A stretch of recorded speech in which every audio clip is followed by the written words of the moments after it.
2:30 बजे है तो ये मामला फिर से है तो अदालत के सामने आया, और अदालत ने पहले हम सुबह ऑनलाइन कर रहे थे, अदालत ने कहा कि आप डायरेक्ट कोर्ट रूम में भी आ सकते हैं। तो हम कोर्ट रूम के अंदर गए, वहाँ पर पूरा हॉस्पिटल मैनेजमेंट की पूरी टीम, डीन मैडम सहित पूरे के पूरे वहाँ पर पहुँचे और उन्होंने ये पूरे डॉक्यूमेंट्स लेकर आए। अदालत ने ये कहा कि भाई ये पहले जो है ये पेटिशनर जो है उनको भी दिखा दें करके। तो मैंने सिर्फ रजिस्टर देखा, और वो रजिस्टर देखने के बाद एक चीज़ वहीं पे खड़े खड़े समझ में आई कि जो डिपार्टमेंट के सिग्नेचर्स है इसके अंदर, कर्मचारी और जितने भी अधिकारी हैं उनके सिग्नेचर्स उस रजिस्टर के अंदर होना चाहिए। तो अगस्त, सितंबर, अक्टूबर, नवंबर सिर्फ एक ही आदमी के सिग्नेचर है, और वो है डॉक्टर आशीष बेवापुर करके, यानी कि बाकी उसके अंदर कोई कर्मचारी की सिग्नेचर नहीं है, बाकी कोई डॉक्टर की नहीं है।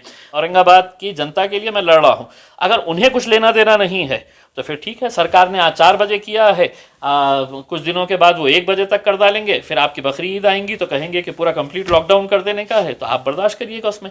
अगर नहीं तो आप साथ दीजिए मेरा उसके अंदर, हम बिल्कुल इसका विरोध करेंगे। कि हमने आज के दिन एक आवाज़ उठाई तो 8 दिन के बाद है तो कोई तो भी एक आध मुल्ला खड़े हो जाता, कोई तो भी एक खड़े हो जाता, बोलता हो गया क्या, मैनेज हो गया क्या, 8 दिन से खामोश है, कुछ बोले नहीं है, ले लिए क्या, दे दिए क्या करके उसमें, तो यही काम चलते रहता है करके।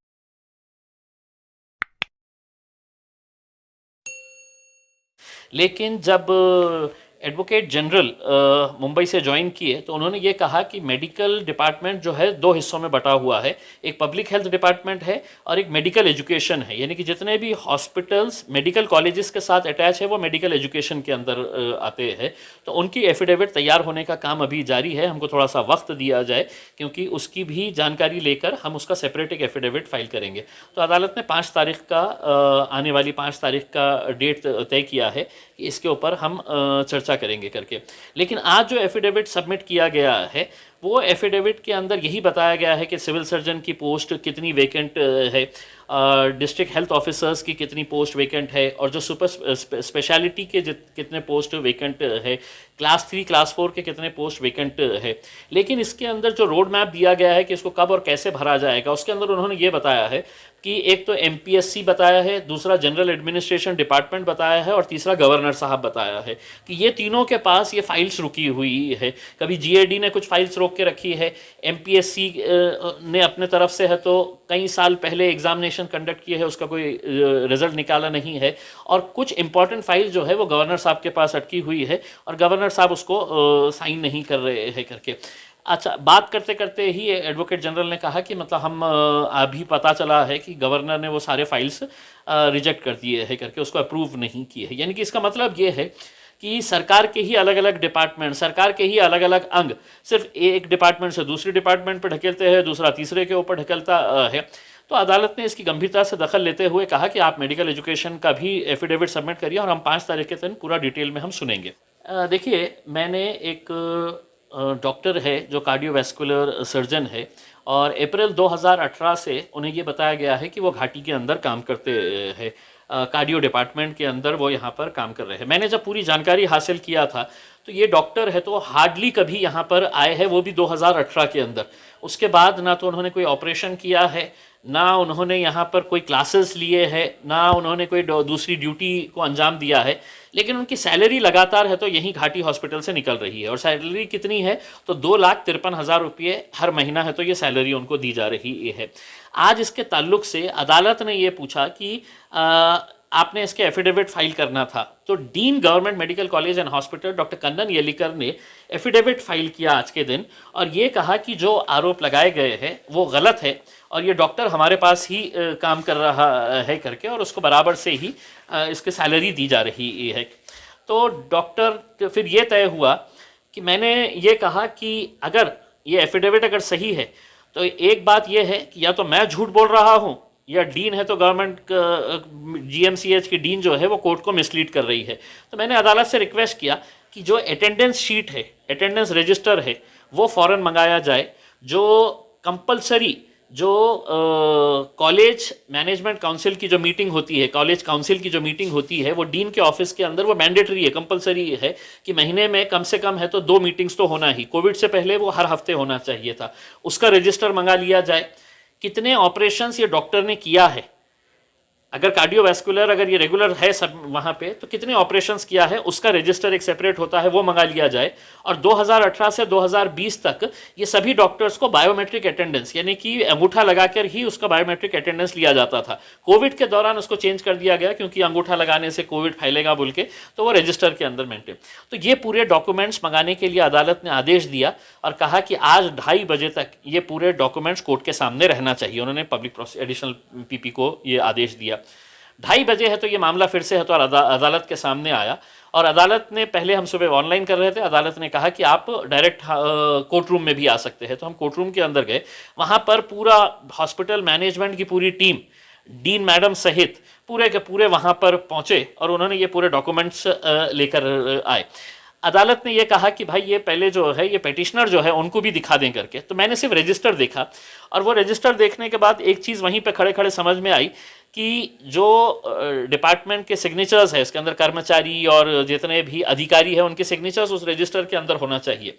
तो अगस्त, सितंबर, अक्टूबर, नवंबर सिर्फ एक ही आदमी के सिग्नेचर है और वो है डॉक्टर आशीष बेवापुर करके, यानी कि बाकी उसके अंदर कोई कर्मचारी की सिग्नेचर नहीं है, बाकी कोई डॉक्टर की नहीं है। तो मैंने उनको ये बताया अदालत को कि सर इतना बड़ा डिपार्टमेंट, इसके अंदर पूरे कर्मचारियों की सिग्नेचर्स होना चाहिए, पूरे अधिकारियों की सिग्नेचर्स होना चाहिए, रजिस्टर के फ्रंट पेज के ऊपर लिखा हुआ ही है। तो अदालत को मैंने ये कहा कि आप देखिएगा करके। तो अदालत ने है तो उसको पूरा देखा और उन्होंने भी इस बात का शक जताया कि इसके अंदर ही कुछ ना कुछ तो भी मामला बराबर नहीं है और अदालत ने ये बोलकर दिखाया है। दूसरा ये है कि सिर्फ यही डॉक्टर है जिसको खुद सेल्फ अटेस्टेशन करके एक अपना अटेंडेंस शीट देना है कि मैं ये महीने के अंदर पूरा 30 दिन काम कर रहा हूँ, और वो अपने हाथ से ही खुद लिख के अपने हाथ से ही सिग्नेचर करके कि मैं अटेंड कर रहा हूँ ये देते हैं। जबकि हॉस्पिटल के अंदर कोई दूसरे डॉक्टर को या कोई दूसरे स्टाफ को इस तरह का प्रोविज़न नहीं दिया गया है कि आप अपने तौर के ऊपर खुद लिख के एंडोर्स कर ले कि मैं प्रेजेंट था, उसकी बुनियाद के ऊपर ये हो जाता है। तो इसके ऊपर बहुत लंबी बहस हुई और लंबी बहस होने के बाद फिर अदालत ने ये अपने साफ तौर से कहा है कि जितने डॉक्यूमेंट्स दिख रहे हैं वो डॉक्यूमेंट्स के हिसाब से कहीं ना कहीं कुछ ना कुछ गड़बड़ ज़रूर नज़र आ रही है। हम इस मामले के अंदर ये पूरे डॉक्यूमेंट्स अपने पास रख रहे हैं, हम इसको है तो पूरा स्टडी करेंगे और 5 तारीख के दिन फिर हम ये इसको दोबारा हम यहाँ पर लेकर आएंगे पूरे डॉक्यूमेंट स्टडी करने के बाद। और अगर पेटिशनर अगर ये मांग करता है कि इसके ऊपर डिटेल इंक्वायरी होनी चाहिए तो फिर वो डिटेल इंक्वायरी हम ऑर्डर करेंगे 5 तारीख के दिन। सब जैसे कि औरंगाबाद में भी हाल ही में फिर से एक लॉकडाउन लग गया है, सब 4 बजे तक के लोगों में काफ़ी कश्मकश है। तो क्या आपकी तरफ से फिर एक कोई धुआंधार बैटिंग समझो उसको देखा जाएगी कि अभी आने वाले वक्तों में 4 बजे तक हो सकता है ये बढ़ भी जाए? देखिए क्या है कि मैं अकेला अगर आवाम अगर पूरा साथ देती है और मुझे, लेकिन अफसोस ये है कि अब हम जो है जो शहर के अंदर रहते हैं वहाँ की जनता के अंदर अब जान नहीं है। हम मुर्दा हो चुके हैं, हम मर चुके हैं। हम सिर्फ, हमको सरकार जो हुक्म देती है, जो अधिकारी हुक्म देते हैं, उस हिसाब से हम चल रहे हैं। हमारे अंदर वो फाइटिंग स्पिरिट ख़त्म हो गई है, हमारे अंदर वो सवाल करने की क़ुव्वत ख़त्म हो गई है, हमारे अंदर अधिकारी हो, पुलिस डिपार्टमेंट हो, उनसे ये पूछने की क़ुव्वत ख़त्म हो गई है कि 4 बजे तक खुला रहेगा, 4 बजे के बाद अगर जाएंगे बंद करेंगे तो इसके पीछे क्या लॉजिक है करके। लेकिन बार बार सिर्फ अकेले मैं ही ये सवाल उठाता हूँ और बाकी सब खामोश रहते हैं। जनता भी खामोश रहती है, व्यापारी भी खामोश रहते हैं, जितने संगठन है, इंडिविजुअल्स है, सब वही खामोश रहते हैं। तो फिर मेरे सामने ये सवाल है कि अगर अकेले ही मैं ही लड़ूंगा और जिस कौम के लिए, जिन लोगों के लिए, जिस मेरी जनता के लिए, औरंगाबाद की जनता के लिए मैं लड़ रहा हूँ, अगर उन्हें कुछ लेना देना नहीं है तो फिर ठीक है, सरकार ने आज 4 बजे किया है, कुछ दिनों के बाद वो 1 बजे तक कर डालेंगे, फिर आपकी बकरी ईद आएंगी तो कहेंगे कि पूरा कंप्लीट लॉकडाउन कर देने का है, तो आप बर्दाश्त करिएगा उसमें। अगर नहीं तो आप साथ दीजिए मेरा उसके अंदर, हम बिल्कुल इसका विरोध करेंगे।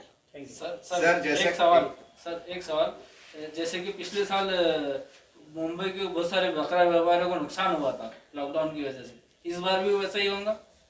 ये देखिए, ये मुंबई के जो लीडर्स है ये सवाल उनसे करिएगा, और मुंबई के इत्तेफाक से जितने भी लीडर्स हैं, अपने आप को जो सो कॉल्ड मुसलमान लीडर्स कहते हैं, वो अभी सरकार का हिस्सा है, वो सरकार के अंदर बैठे हुए हैं। जितने भी उनके मुस्लिम लीडर्स चुन के आए हैं, चाहे वो कांग्रेस के हो, एनसीपी के हो, जो ये दावा करते हैं कि हम इस पार्टी के मुसलमान चेहरे हैं करके, तो इन्हीं की वजह से हुआ था।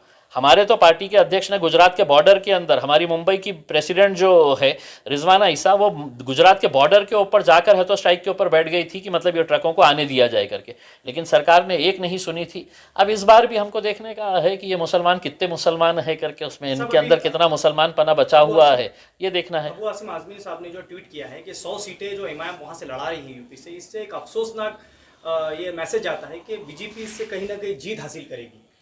मैं आसिम साहब से ही सवाल करना चाहता हूँ, आप शिवसेना के साथ चले गए हैं तो वो सब जायज़ है, इसमें हम सीटें लड़ रहे हैं तो सारी दुनिया को बड़ी तकलीफ़ हो रही है। आम आदमी पार्टी जो कभी इलेक्शन नहीं लड़ी वहाँ पे वो कहती है कि हम पूरे 450 सीटें लड़ेंगे करके। जो आपके समाजवादी पार्टी है उन्होंने कितने सीटें पिछले टाइम लड़े थे और कितने जीत कर आए थे। कांग्रेस ने पूरी सीटें लड़ने के बाद मेरे ख्याल है 7 या 15 कुछ सीटें जीत के आए थे।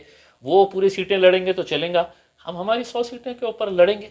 और मैं आसिम भाई की बहुत इज्जत करता हूँ, समाजवादी पार्टी के मेरे सहयोगी वो आमदार थे और एक अच्छी शख्सियत है, लेकिन एक गलत पार्टी के अंदर है। मैं आसिम भाई को यही एक दरख्वास्त करना चाहूँगा एक भाई की हैसियत से कि आसिम भाई, ये जो सेक्युलरिज्म के बारे में आपने कहा है कि सेक्युलरिज्म ये है, ये सेक्युलरिज्म जो है ये है तो ऐसा झूठा शब्द है जिसकी वजह से सिर्फ मुसलमानों को 70 सालों से बेवकूफ़ बनाने का काम किया जा रहा है। तो मेहरबानी करके आप भी ये सेक्युलरिज्म का जो नकाब ओढ़े हुए है उसको निकालिए, आप हमारे साथ आइए और चलिए हम साथ में मिलकर है तो उत्तर प्रदेश के अंदर जितने भी ये कट्टर संगठन है या राजनीतिक पार्टियां हैं जिसके अंदर कांग्रेस है, बीजेपी है, समाजवादी पार्टी है, उनका मुकाबला करेंगे हम। चलिए आसिम भाई के नेतृत्व के अंदर हम ये लड़ाई लड़ते हैं करके एक बार तो कम से कम सच और हक के लिए वो लड़िएगा ना। उसके अंदर ये सेक्युलरिज्म के नाम के ऊपर कब तक इस कौम को बेवकूफ़ बनाया जाएगा। सब एक आखिरी सवाल, माजी खासदार साहब अक्सर कहते रहते हैं कि इम्तियाज़ भाई जो है गलती से खासदार बने हैं, तो सर उनको आप क्या जवाब देना चाहेंगे? अक्सर हमने सुना है कि अक्सर जब वो बाइट देते कहते हैं कि गलती से खासदार बने। मुझे इससे पहले भी 2014 के अंदर भी लोगों ने कहा था कि गलती से बना, फिर 2019 के अंदर भी लोगों ने कहा कि गलती से बना, और इंशाल्लाह 2024 के अंदर भी ये गलती दोहराई जाएगी। सर मेरा एक सवाल है आपसे कि जैसा आपने रास्तों के लिए आपने शिवसेना से, भाजपा से भी बातचीत करे कि भैया आप विकास के लिए हम काम करेंगे, तो आपने स्वास्थ्य विभाग के लिए जो तो कोर्ट तक चले गए, तो सर आपने उनके लिए भी, उनसे भी आपने बातचीत की कि भाई शिवसेना है, भाजपा है कि सर आइए हम जरा जनता की जान बचाने के लिए आप मेरे साथ दो, या आपने उनसे बातचीत की? नहीं, ये उनके खिलाफ मैं गया हूँ क्योंकि ये सरकार का हिस्सा है। शिवसेना, भाजपा, कांग्रेस और एनसीपी ये दौरे हुकूमत इनकी चल रही है। चाहे जो मुद्दे मैंने उठाया है वो कई ऐसे मुद्दे हैं जो केंद्र सरकार से जुड़े हुए हैं हेल्थ डिपार्टमेंट के, और कई ऐसे मुद्दे हैं जो राज्य सरकार से। तो इनका मेरे साथ में इस मुद्दे के ऊपर आना सवाल ये नहीं है। मैं तो इन्हीं के खिलाफ अदालत में गया हूँ ना कि आप लोग जो है मेडिकल इंफ्रास्ट्रक्चर के मामले में, मेडिकल हमारी जो वैकेंसीज़ है उसके मामले में आप इतने सालों से गफलत में है, सो रहे हैं और कुछ कर नहीं रहे। खामियाजा किसको भुगतना पड़ रहा? तो गरीब पेशेंटों को भुगतना पड़ रहा है। तो ये कैसा मेरे साथ में आएंगे इस मुद्दे के ऊपर? इनकी तो धुलाई करने गया हूँ मैं कोर्ट में। सर एक वक्त के ऊपर मेरा सवाल है कि जैसे कि आपने कहा कि मैं जालना रोड का जो तो कब्जा हटाने के लिए मैं कोशिश कर रहा हूँ, आप एक लड़ाई भी लड़ रहे हैं, लेकिन मुसलमानों का कहना है कि भाई बहुत हो गया आप नाजायज कब्जा हटाने के लिए, कि इम्तियाज़ भाई कोशिश करेंगे कि उनके जो बकाया आपका 3 साल का जो कार्यकाल बचा हुआ है कि एक मुसलमानों की बड़ी आबादी अब वक्फ बोर्ड के ऊपर बच जाएंगे, हम ऐसा आपसे तवक्कुर रखें सर, खास बतौर मुसलमान? इंशाल्लाह मेरी पूरी कोशिश रहेगी कि हम जितनी वक्फ की ज़मीनें बचा सकते हैं वो बचाने की पूरी कोशिश करेंगे। और मैंने सिर्फ एक ही केस अपने हाथ में इस वजह से लिया हूँ कि मैं चाहता हूँ कि उसका एंड रिज़ल्ट निकले, वरना आपको मालूम है कि कौम की नुमाइंदगी करना है कि हमने आज के दिन एक आवाज़ उठाई तो 8 दिन के बाद है तो कोई तो भी एक आध मुल्ला खड़े हो जाता है, कोई तो भी एक खड़े हो जाता, बोलता हो गया क्या, मैनेज हो गया क्या, 8 दिन से खामोश है, कुछ बोले नहीं है, ले लिए क्या, दे दिए क्या करके उसमें। तो यही काम चलते रहता है करके। ऐसा नहीं है कि मैं उनकी वजह से, लेकिन जब तक आप लोगों के अंदर एक एतमाद पैदा नहीं करेंगे, एक यकीन पैदा नहीं करेंगे कि हाँ भाई ये पीछे पड़े थे तो इनका कुछ ना कुछ तो हुआ है, पुलिस FIR रजिस्टर हो जाने दीजिएगा उसके अंदर। कितनी खुशी की बात रहेगी कि ये धन्ना सेठ कभी सोचे नहीं थे कि इनको। और ये जो कानून है, मैं वहाँ के जितने भी दुकानदारों को ये कहता हूँ कि FIR जब रजिस्टर होंगी उसके अंदर नए कानून के हिसाब से जिन्होंने बेचा है उनके ऊपर FIR होंगी, और नए कानून के हिसाब से जिन्होंने ख़रीदा है उनके ऊपर भी FIR होंगी। कानून के अंदर है ये। हाँ, तो जिन्होंने ख़रीद लिया है 5 करोड़ 6 करोड़ 8 करोड़ के अंदर बड़े बड़े मॉल्स बना लिए हैं, तो आपको भी इसका जवाब देना पड़ेगा, क्योंकि कानून के हिसाब से उनके ऊपर भी एफआईआर रजिस्टर होता है। आप महाराष्ट्र में अकेले खासदार हैं, तो क्या आपको लगता है सर कि आप अपने कामयाब होंगे इतने दिग्गजों के सामने? मतलब ये सारा इतने बड़े खेल बड़े लोग हैं। सारा खेल नियतों पर दारोमदार है उसके अंदर। अगर आपकी नीयत साफ़ है तो इंशाल्लाह यकीनन उसके अंदर कामयाबी मिलेंगे। और आपको लगता है साहब ये बहुत बड़े बड़े होंगे, ये बहुत छोटे लोग हैं साहब, बहुत छोटे लोग हैं, इनको आप इतना बड़ा मत बनाइएगा उसके अंदर। अगर ये बड़े रहते तो ये वक्फ की ज़मीनों को इस तरह से लूटने नहीं देते थे। ये छोटे है, छोटी जहनीत के है, इस वजह से मतलब ये आज हमारे को दिन देखना पड़ रहा है कि हमारी ही प्रॉपर्टी को बचाने के लिए हमें इस तरह की जद्दोजहद करना पड़ रहा है।